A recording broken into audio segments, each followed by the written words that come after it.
নমস্কার বন্ধুরা, খেলমিনাক্স বাংলায় নতুন ভিডিওতে আমি অরিজিৎ আবার আপনাদের অনেক দিন পরে স্বাগত জানাচ্ছি। এই চ্যানেলে আমি আর ঋতব্রত আমরা দুজন ভিডিও বানাই।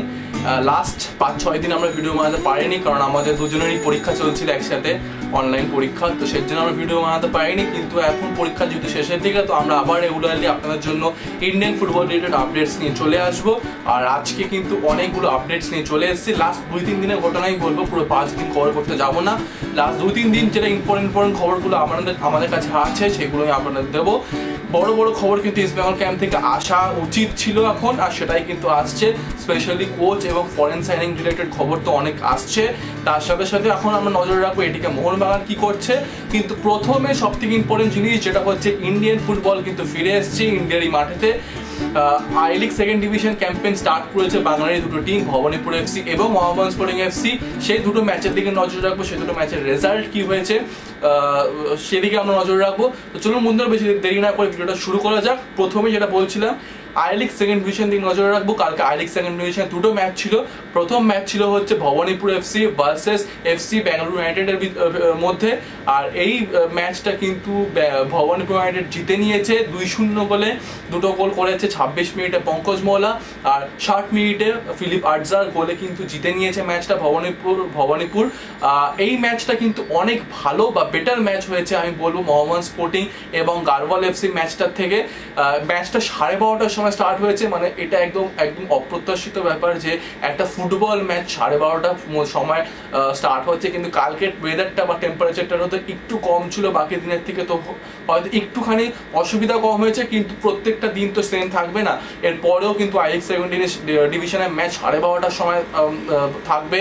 আর এখন অ্যাট প্রেজেন্ট যখন প্লেয়াররা একদম 6-7 মাস গ্যাপের পরে মাঠে নামছে, তো এইটা কিন্তু খুবই একটা সারপ্রাইজিং ডিসিশন ছিল এআইএফএফ এর। সারপ্রাইজিং আর ডিসঅ্যাপয়েন্টিং ডিসিশন ছিল যে 12:30টার সময় প্লেয়ারদের খেলতে হচ্ছে। আর আমরা আশা করি যে প্লেয়াররাই ভালো খেলবে, তো একটুখানি আশা করা কঠিন, কিন্তু তা যাই হোক কালকে ওয়েদারটা একটুখানি বেটার ছিল। আর দুটো টিমও কিন্তু অনেক ভালো খেলেছে আমি বলবো। এই ম্যাচটা লাইভ স্ট্রিমিং হচ্ছিল ফেসবুকে, ওয়ান স্পোর্টস ফেসবুক পেজে। আর ম্যাচটা কিন্তু অনেকজন দেখছিল, আমি দেখছিলাম ম্যাচটা লাইভ দেখছিল প্রায় 5 থেকে 6 হাজার লোক। শিফট করছিল, চেঞ্জ করছিল। মোহামেডান স্পোর্টিং এর ম্যাচটা আরো বেশি জন দেখেছে, কিন্তু এই ম্যাচটা অনেকজন দেখেছে। ম্যাচটার ব্যাপারে বলতে হলে ম্যাচটা কিন্তু ফার্স্ট হাফটা বেশিরভাগ ডমিনেট করেছে হচ্ছে এফসি ব্যাঙ্গালুরু ইউনাইটেড, কিন্তু সেইভাবে কোনো চান্স পুরো ম্যাচে কিন্তু ক্রিয়েট করতে পারেনি ব্যাঙ্গালুরু ইউনাইটেড। কিন্তু আমি বলবো ভবানীপুর এফসি কিন্তু খুব ভালো খেলেছে, ট্যাকটিক্যালি খুব ভালো খেলেছে। তাদের জানতো তাদের কি করতে হতো। আর বঙ্গ ব্রিগেড, মানে একদম ব্যাকলাইনে বঙ্গ ব্রিগেড, মানে কিংশুক দেবনাথ, মহাতন শাকলাদার আর শিল্টন পাল গোলে, এই তিনজনে কিন্তু ক্রেডিটে কিন্তু কোনো গোল ক্রিয়েটে সেরকম বড় চান্স ক্রিয়েট করতে পারেনি এফসি ব্যাঙ্গালুরু ইউনাইটেড। আর খুব ভালো খেলেছে হচ্ছে ভবানীপুরের মিডফিল্ড একদম সেরকমভাবে ব্যাঙ্গালুরু ইউনাইটেডের চান্স হিসেবে ক্রিয়েট করতে দেয়নি। আর সেইখানে দাঁড়িয়ে কিন্তু কাউন্টার অ্যাটাকে দুটো গোল তুলে নিয়েছে। প্রথম গোল যেটা আমি বলছিলাম পঙ্কজ মোলা করেছিল, সেটা হচ্ছে একটা ভালো একটা অ্যাটাক তৈরি হয়েছিল মিডফিল্ড থেকেই ভবানীপুরের। আর একটা ভালো শট নিয়েছিল ফিলিপ আর্টজার, একদম বক্সের পেনাল্টি বক্সের মধ্যে ডান দিকে সাইড দিয়ে ঢুকেই একটা শট নিয়েছিল, যেটা কিন্তু যে করে হোক সেভ করে দিয়েছিল এফসি ব্যাঙ্গালুরু ইউনাইটেডের গোলকিপার। কিন্তু তার সেভটা কিন্তু একদম বক্সের মধ্যেই বলটা ফেলে দেয়। আর পঙ্কজ মোলা যে কিন্তু রান করছিল, তার পেছন দিকে এসে তার কাছেই বলটা চলে আসে, আর তার জন্য একটা ইজি ট্যাপিং ছিল। আর 1-0 লিড ফার্স্ট হাফে পেয়ে যায়। এরপরে সেরকম আর কোনো চান্স ক্রিয়েট হয়নি ফার্স্ট হাফে। সেকেন্ড হাফে একটা তুল্যমূল্য ভালো খেলা হচ্ছিল। ফার্স্ট হাফে যেরকম খুব একটা বেশি ডমিনেট করছিল এফসি ব্যাঙ্গালুরু ইউনাইটেড, সেকেন্ড হাফে একটা ইকুয়াল বল পজিশন থাকছে দুটো টিমের কাছে। দুটো টিমই চান্স ক্রিয়েট করার চেষ্টা করছিল, কিন্তু আবার সে কাউন্টার অ্যাটাকেই গোল করে নেয়। ওখানে ফিলিপ আর্টজা, একটা ভালো বল ছিল, লব বল ছিল, ডিফেন্স থেকে পাঠানো হয়েছিল বলটা। ফিলিপ আর্টজা বলটা রিসিভ করে অলমোস্ট 15 থেকে 20 গজ একটা রান বানায়। রানা গোলামি তাকে আটকানোর চেষ্টা করছিল, কিন্তু একদম সে সফল হয়নি। আর পেনাল্টি বক্সের আবার সে ডান দিকের এই যে একদম পেনাল্টি বক্সের বাইরে থেকে ঢোকার আগের মুখেই সে একটা শট নেয়। আর শটটা কিন্তু খুব ভালো ছিল, সেকেন্ড পোস্টের ফাঁক দিয়ে বলটা বেরিয়ে যায়। গোলকিপার একদম সেভ করার চান্স ছিল না। আর দুটো গুলোর উপরে ডিপেন্ড করেই কিন্তু 3 পয়েন্ট তুলে নেয়, খুবই ইম্পর্টেন্ট 3 পয়েন্ট তুলে নেয় কিন্তু ভবানীপুর ইউনাইটেড। এটা ছিল ফার্স্ট ম্যাচ। এবার সেকেন্ড ম্যাচ নেমেছিল হচ্ছে মোহামেডান স্পোর্টিং গারওয়াল এফসি এগেনস্টে। আর ম্যাচটা কিন্তু খুবই ডিসঅ্যাপয়েন্টিং ছিল। মোহামেডান স্পোর্টিং যেভাবে প্রত্যাশা জাগিয়েছিল, যেভাবে টিম তৈরি করে প্রত্যাশা জাগিয়েছে সবার মধ্যে, সেই আশায় কিন্তু একদম জল ঢেলে দিয়েছে আমি বলবো। কারণ তাদের যেরকম খেলা উচিত ছিল তাদের ধারে কাছে সেই পারফরমেন্স ছিল না, একদম আমি বলবো খুবই বাজে পারফরমেন্স ছিল। কিন্তু একদম লাস্ট মিনিটের গোলে, মুনমুনের গোলে কিন্তু তারা ম্যাচ জিতে যায়। একদম অ্যাডিশনাল টাইম চলছে, একদম লাস্ট মিনিট অফ অ্যাডিশনাল টাইমে একদম ভালো একটা লং রেঞ্জার নেয় মুনমুন, সেটা উপর ভর করেই কিন্তু গোল করে দেয় আর 1-0 লিড নিয়ে কিন্তু ম্যাচটা শেষ করে মোহাম্মদ স্পোর্টিং। প্লাজা কিন্তু আবার কলকাতার মাঠে যেরকম সে লাস্ট কিছু বছর ধরে খেলছে কলকাতা মাঠে সেরকমই তার পারফরমেন্স ছিল, মানে একদমই জঘন্য। দুটো চান্স সে খুব ভালো পেয়েছিল, দুটোই সে পোস্টে মারে। প্রথম চান্স পেনাল্টির থ্রুতে পেয়ে গেছিল সেকেন্ড হাফে 60 বা 65 মিনিটের মাথায়, সেই চান্সটা কিন্তু সে বারে মারে। আর সেকেন্ড যে একটা চান্স আসে সেটা হচ্ছে এই পেনাল্টি শটে 10 মিনিট পরে, সেটাও কিন্তু সে বারে মারে। তো প্লাজার এই কলকাতা ফুটবলের যাত্রা কিন্তু আবারও একটা ভালো স্টার্ট হলো না, খুব খারাপ একটা যে পারফরমেন্স দিয়ে স্টার্ট হলো, তাকে চেঞ্জও করে দেওয়া হয়, সে পুরো ম্যাচ খেলেও নি, তার পারফরমেন্স খুবই খারাপ ছিল। বেশিরভাগ সময় সে দুটো ডিফেন্ডারের মাঝখানে তাকে খুঁজেই পাওয়া যাচ্ছিল না।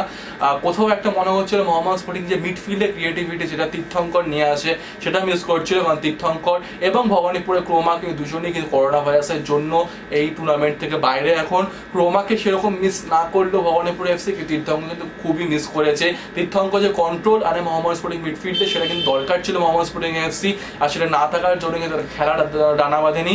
কিন্তু তাও কিছু কিছু ভালো পারফরমেন্স মোহাম্মদ স্পোর্টিং এর ডিফেন্ডার থেকে এসছে, যেমন সুজিত সাধু। আমি আশা করছিলাম হয়তো আশি আক্তার স্টার্ট করবে এসি কিংসলের পাশে, তা হয়নি। সুজিত সাধু স্টার্ট করেছিল আর খুব ভালো পারফরমেন্স করেছিল। তার সাথে সাথে আমি বলবো স্যামুয়েল সাদাব এই প্লেয়ারটাও কিন্তু খুব নজর কেড়েছে। তার সাথে সাথে কিন্তু একটা ইয়াং ইন্ডিয়ান প্লেয়ার 17 বছর বয়সে হিমাংশু জাংরা, এই প্লেয়ারটাও কিন্তু খুব নজর কেড়েছে। তো এই তিনটে প্লেয়ার ভালো খেললেও কিন্তু বাকি টিম সেরকম ভালো খেলেনি। এবার কিন্তু আমরা একটু চলে যাবো আই লিগ সেকেন্ড ডিভিশনের থেকে কিন্তু ইস্ট বেঙ্গলের খবর। ইস্ট বেঙ্গল খবর দেওয়ার আগে একটা খবর দিয়ে দেবো, সেটা হচ্ছে একটা ইয়াং ইন্ডিয়ান প্লেয়ার, একদম পাঞ্জাব এফসি একদম গ্র্যাজুয়েট আমি বলবো, সে হচ্ছে রাজু ইউমনাম। রাজু ইউমনাম কিন্তু প্রথমবার কোনো Indian footballer Guardian's top 60 young world football ট্যালেন্টের মধ্যে এই লিস্টের মধ্যে তার নাম ঢুকে গেছে। আর এটা কিন্তু ফার্স্ট টাইম যে কোনো ইন্ডিয়ান ফুটবলারের নাম ঢুকেছে। আবার বলছি গার্জিয়ান, দ্য গার্জিয়ান একটা ইংলিশ নিউজ পেপার, সেই গার্জিয়ানের টপ 60 ইয়াং ওয়ার্ল্ডস বেস্ট ফুটবলারের মধ্যে নাম ঢুকে গেছে রাজু ইউমনাম সিং এ। তো এটা কিন্তু খুবই একটা বড় খবর। এবার চলে যাবো সরাসরি ইস্ট বেঙ্গলের দিকে, কারণ ইস্ট বেঙ্গলের বেশ কিছু খবর আছে। কালকেই ইস্ট বেঙ্গল অফিসিয়ালরা কনফার্ম বা শ্রী সিমেন্স অফিসিয়ালরা কনফার্ম জানিয়ে দিয়েছে যে তারা আইএসএল পার্টিসিপেট করবে, বা দুপক্ষ ইস্ট বেঙ্গল এবং স্পন্সর পক্ষ ইনভেস্টর পক্ষ দুপক্ষই জানিয়ে দিয়েছে তারা কনফার্ম আইএসএল পার্টিসিপেট করছেই। এটা কিন্তু অনেক নেগোসিয়েশন অনেক জল্পনার পরে কিন্তু এই ডিসিশনটা আসছে বা এই অ্যানাউন্সমেন্টটা আসছে। এই অ্যানাউন্সমেন্টটার জন্য কিন্তু অনেক ইস্ট বেঙ্গল সাপোর্টার বসেছিল। অ্যানাউন্সমেন্টটা হওয়ার পরেই কিন্তু এখন ইস্ট বেঙ্গলের প্রধান লক্ষ্য হচ্ছে সাইনিংগুলো। সেই সাইনিংগুলো কিন্তু অবশ্যই শুরু হচ্ছে আজকে বা কালকে সকালের মধ্যে। এরকমই আমরা আশা করছি যে নেক্সট কিছু ঘন্টার মধ্যে আমরা প্রথম সাইনিং শুনতে পারবো। প্রথম সাইনিংটাই কিন্তু কোচের সাইনিং হওয়া উচিত। প্রথম যে অ্যানাউন্সমেন্টটা হবে সেটা কিন্তু কোচের সাইনিং এর হওয়া উচিত। কোচের সিটে মানে কোচে হওয়ার তো ওরা কিন্তু শর্ট ফেভারিট আছে রবি ফাউলার, কারণ যেরকম প্লেয়ারের রিভিউ বা রিউমার শোনা যাচ্ছে সেরকম সবই ইংলিশ প্লেয়ার, যেমন ড্যানি ফক্স হোক, তারপরে স্কট নেভিল হোক, তারপর নতুন একটা প্লেয়ারের নাম একটু পরে বলছি। এইসব প্লেয়ারগুলো কিন্তু সবই ইংলিশ প্লেয়ার, আর একটা ইংলিশ ম্যানেজারই চায় যে তাদের টিমে একটা ইংলিশ প্লেয়ার থাকুক, কারণ এরকম খুবই কম দেখা যায় কোনো Spanish coach English player sign করাচ্ছে। তো কোনো ইংলিশ প্লেয়ারই কোচ হবে এরকমই একটা আশা। তো রবি ফাউলারই হট ফেভারিট সে দৌড়ে। আর তার সাথে সাথে কিন্তু কিছু প্লেয়ারের নাম আমি যেরকম বললাম, তার সাথে সাথে সব থেকে বড় নাম যেটা কালকে অ্যাড হয়েছে সেটা হচ্ছে অ্যান্থনি পিলিয়াংটন।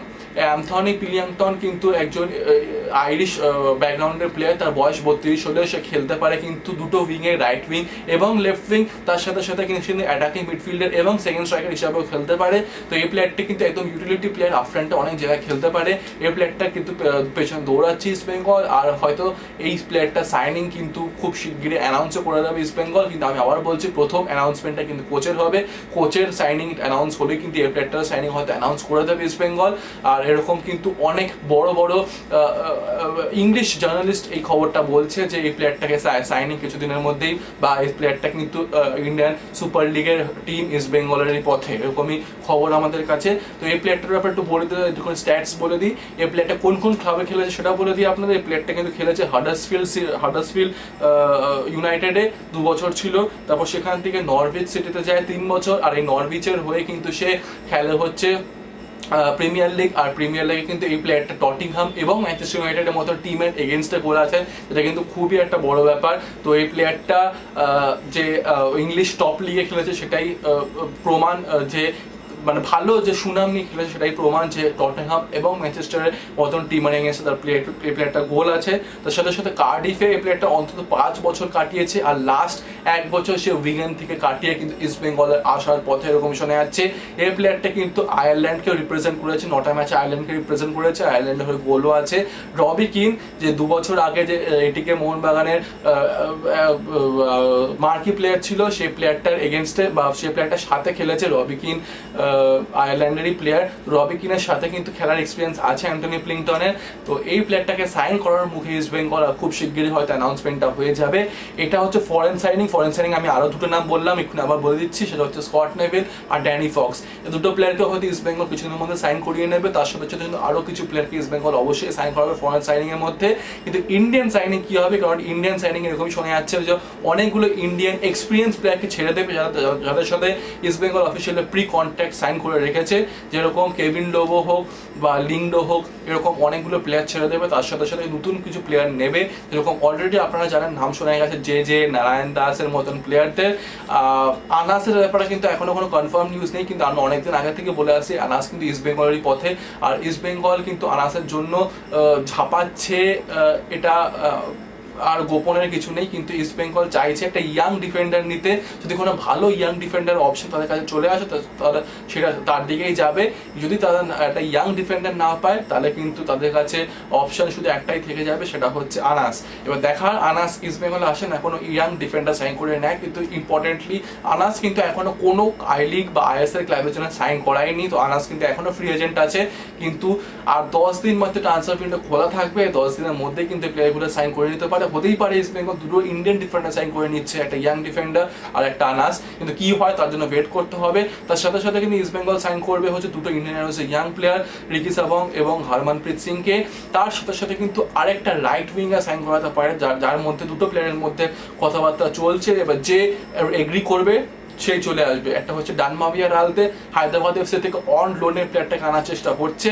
লাস্ট সিজন কিন্তু ডানমাভিয়া রালদে সেরকম হায়দ্রাবাদ এফসি সুযোগই পায়নি, তো সেই সুযোগ না পাওয়ার একটা আক্ষেপটাই কাজে লাগাতে চাইছে ইস্ট বেঙ্গল অফিসিয়াল। আর রোমিও ফার্নান্ডেজ, যে কি লাস্ট 2-3 বছর একদম ইন্ডিয়ান ফুটবল রেডার থেকেই সরে যাচ্ছে আস্তে আস্তে, এখন সে উইদাউট ক্লাব আছে। তো এই দুটো প্লেয়ারকে আনার চেষ্টা করছে ইস্ট বেঙ্গল অফিসিয়ালরা। এবার দেখা কতটা তাদের চেষ্টা সক্ষম হয় বা সফল হয়। কিন্তু ইস্ট বেঙ্গলের মধ্যে 10 দিনের মধ্যে কিন্তু সব সাইনিং কনফার্ম হয়ে যাবে, এটাই আমাদের আশা। আর ইস্ট বেঙ্গলের প্র্যাকটিস গ্রাউন্ড এরকম শোনা যাচ্ছে তারা 15 থেকে 16 তারিখের মধ্যে বা 15 থেকে 16 অক্টোবরের মধ্যে চলে যেতে চায় তারা গোয়াতে। মানে 5 দিনের মধ্যে কিরকম সাইনিংটা কনফার্ম হবে আপনারা বুঝতেই পারছেন, যদি তারা ডিসাইড করে রাখে যে 15 তারিখে তারা চলে যাবে গোয়া। তো তার এরকমই শোনা যাচ্ছে যে তারা ক্লাব বা প্র্যাকটিস গ্রাউন্ড হিসাবে নিচ্ছে সেস একাডেমি গ্রাউন্ডটা, যেটা খুবই ভালো একটা গ্রাউন্ড। কথাবার্তা চলছে, এখনো কনফার্ম কিছু আসেনি, কনফার্ম নিউজ আসলে অবশ্যই আমরা জানিয়ে দেবো, কিন্তু এটাই সম্ভাবনা বেশি যে তারা সেস একাডেমি গ্রাউন্ডটাই নেবে। তার সাথে সাথে কিন্তু আমরা যদি এটিকে মোহনবাগান নজর রাখি, তাহলে এটিকে মোহনবাগান কিন্তু ইতিমধ্যে কোয়ারেন্টাইন পিরিয়ড কমপ্লিট করে তারা কিন্তু জিম এবং তাদের নিজস্ব কিছু বল প্র্যাকটিস স্টার্ট করেছে, কিন্তু এখন মাঠে তারা নামেনি। মাঠে হয়তো খুব শীঘ্রই তারা নেমে যাবে। এই বুধবার দিন তারা একদম কোয়ারেন্টাইন পিরিয়ড তারা শেষ করেছে, তো এখন তারা মাঠে নামতে পারে, কিন্তু এখন সেই সুযোগটা তারা ইউজ করেনি। তার সাথে সাথে কিন্তু মোহনবাগানের খুব বড় দিন আসছে, কারণ মোহনবাগান ক্লাবে কিন্তু আই লিগ ট্রফি আসবে। এবার তাদের সেলিব্রেশনের প্ল্যান কি হবে এখনো ক্লিয়ারলি কিছু জানা না গেলে, এরকমই শোনা যাচ্ছে তাদের ক্লাবে কিন্তু কোনো বড় অনুষ্ঠান করবে না, কারণ ক্লাবে অনুষ্ঠান করলে অনেক সাপোর্টার আসতে পারে আর ভিড় সামলানো একটু প্রবলেম হয়ে যেতে পারে। এই করোনা কালে কিন্তু ভিড় সামলানো একটা খুব বড় চ্যালেঞ্জ হবে। তো সেই জন্য কোনো একটা হোটেলে হয়তো একটা ফেসিলেশন একটা প্রোগ্রাম রাখতে পারে। অবশ্যই আমাদের ওয়েট করতে হবে দেখার জন্য। 17 অক্টোবর কিন্তু আসবে আই লিগ ট্রফি, এরকমই শোনা যাচ্ছে। তো ভিডিওটা এখানেই শেষ করবো। অনেকগুলো আপডেট আমি আপনাদের দিলাম, কেমন লাগলো আপডেটগুলো অবশ্যই জানাবেন ভিডিওতে। ভিডিও ভালো লাগলে লাইক করবেন, শেয়ার করবেন, চ্যানেল সাবস্ক্রাইব করতে ভুলবেন না। দেখা হবে নেক্সট ভিডিওতে। ততক্ষণ টাটা।